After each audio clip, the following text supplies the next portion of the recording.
네, 소방청장님께 질문 드리도록 하겠습니다. 늘 소방이 고생이 많으시고 이번 화재 진압에서도 고생을 하셨습니다. 근데 다만 참사 대응 과정은 참사가 대응 과정이 끝나고 나면 당연히 복귀를 해서 부족한 부분을 더 보완하는 것이 필요하지 않겠습니까?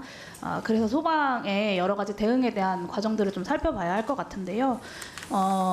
특히 이제 사고 현장 노동자들이 대피하는 데에 큰 문제가 있었을 것으로 많은 사람들이 보고 있습니다. 내부의 불법 개조 정황이 제기가 되면서요. 동의하시나요? 청장님? 부분 여부는 조사해봐야 시간이 없습니다, 청장님. 그 빠르게 부분은 답변해 지금 주시면. 현재 그 수사 중인 사항인데요. 그 수사 결과를 보고 판단해야 될 것 같습니다. 네, 수사 결과 이전에 소방에서 판단하시는 내용이 있을 텐데 그 부분을 왜 말씀을 못 하시는지 잘 납득이 가지 않습니다. 더 큰 문제는요, 이제 법령화 시켜놨던 소방당국의 여러 가지 일상적인 예방 조치들에서 이 불법 개조 정황에 대한 사실들이 전혀 확인되거나 또 시정되지 못했다라는 점입니다. 화성 소방서로 보고됐던 작년과 올해 소방시설 자체 점검 결과 이 문서 보셨나요, 혹시? 자료 활동 소방 활동 조사 자료 말씀하시는 네, 겁니까? 소방시설 자체 점검 결과 보고서. 보고서 여기 보시면 다 이상이 없다고 나옵니다. 근데 정말 이상이 없었습니까? 소방시설 아리셀에?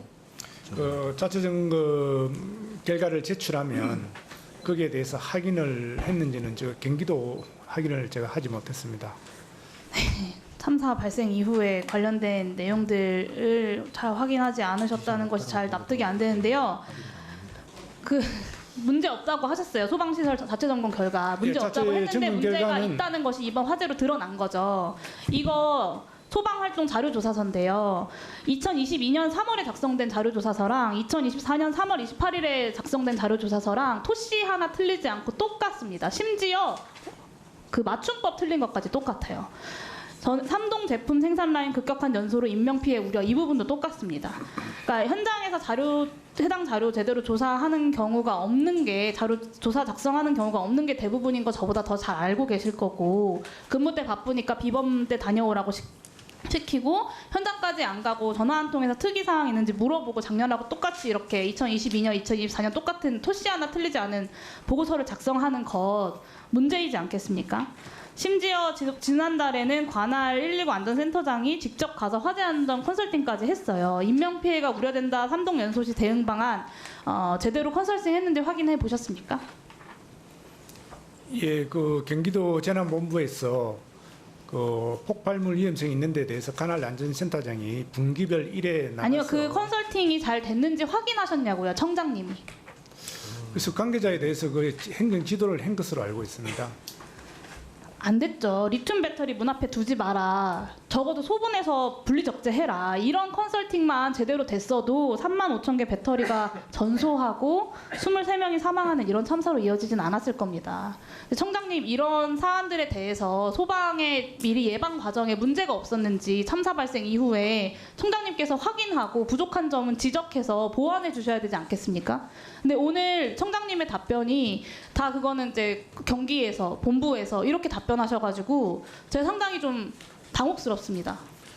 화재 안전조사 제대로 했는지도 봐야 되는데요. 언론 보도 따르면 산업단지, 외국인 고용사업장, 자원순환시설 합쳐서 23곳을 선정을 했어요. 근데 아리셀은 이 세 가지에 모두가 다 해당이 되는데 화재 안전조사 대상으로 선정조차 되지 않았습니다. 맞죠?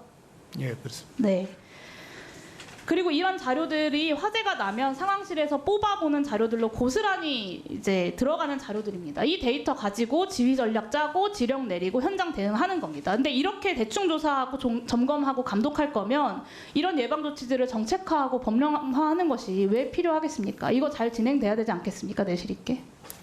예, 더 꼼꼼히 살펴보도록 하겠습니다. 네, 청장님께서 취임사에서 기본과 원칙을 소홀히 여기지 말자라고 강조를 하셨어요. 저는 100번 공감하고요. 당장의 신형 소화기 도입이나 다른 획기적인 정책 이런 부분에 주목하는 것도 좋지만 현장에서 이미 작동하고 있었어야 할 예방 조치들부터 그리고 이런 시스템들이 이미 갖춰진 시스템들이 관성화된 것은 아닌지 살펴보셔야 할 때라고 저는 생각합니다. 취임 이후에 직후에 이런 참사가 발생한 만큼 그 부분을 아주 꼼꼼하게 이미 진행되고 있는 시스템들이 관성화되어 있는 것은 아닌지 살펴보셔야 된다고 보고요. 이 문제들 관련 대책들 수립해서 의원실로 꼭 보고해 주시기를 마지막으로 요청드립니다. 그리고 자료 제출 요구 네, 30초만 드리겠습니다. 혹시 경기 소방본부장님 오늘 안 나와 계시죠? 김포에 화재 있어서. 네. 나왔습니다. 네, 나와 계세요.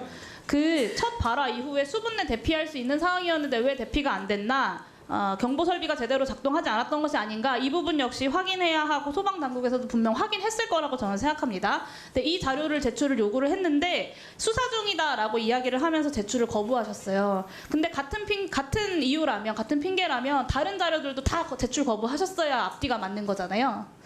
이 자료만 제출하지 않을 이유가 저는 안 된다고 생각하고요. 제대로 제출하실 때까지 요구할 테니까 이 경보 설비 제대로 작동했는지 관련돼서 저희 의원실에서 자료 제출 요구한 부분들 반드시 오늘 중으로 검토하셔가지고 이번 주 중에 제출해 주시기를 요청드립니다. 그렇게 해주시겠죠? 네, 감사합니다. 네.